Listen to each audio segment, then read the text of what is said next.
مفيش شك اننا بنحن لمصر بتاعت زمان، مصر الجميلة بفنونها وتراثها وأصالتها. تعال بقى أعيشك أجواء هترجعك 1000 سنة ورا في قلب القاهرة القديمة، تحديدا جوه حي الحسين. هتدخل عالم تاني خالص اسمه بيت الغوري. هناك كل يوم سبت واربع الساعة 7:30 بالليل بيعملوا حفلة مبهجة وساحرة بتذكرة دخول 15 جنيه بس للمصريين، أما الأجانب فبتكون ب90 جنيه. الحفلة بيكون مدتها تقريبا ساعة ونص، مزيج بين الإنشاد الديني ورقص التنورة والطبل البلدي، وأجواء من البهجة تحسسك إنك مش في العصر ده.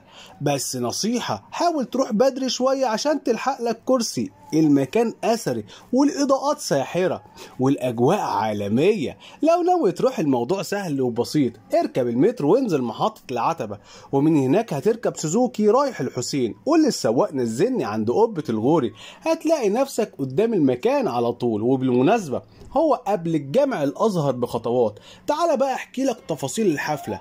العرض بيبدأ بإنشاد ديني بصوت يطمن قلبك، وبعدها فقرة رقصة التنورة اللي هيخطف عينك من كتر ما هو جميل، وكل ده على أنغام المزمار والطبل البلدي اللي بيعملوا بيه حوار موسيقي جميل بين الآلات الموسيقية، كأنهم بيتكلموا مع بعض بلغة مفيش فيها غير الطرب والبهجة.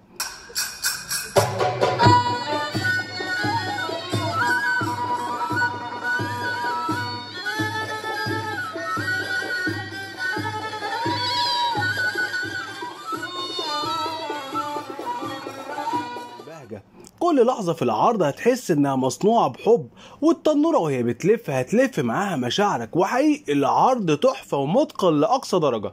المكان نفسه بيضيف للأجواء رهبة وجمال، يعني مش مجرد حفلة، دي رحلة عبر الزمن في قلب القاهرة القديمة، وبسعر على قد الإيد، وساعة ونص من المتعة تستاهل كل لحظة فيها.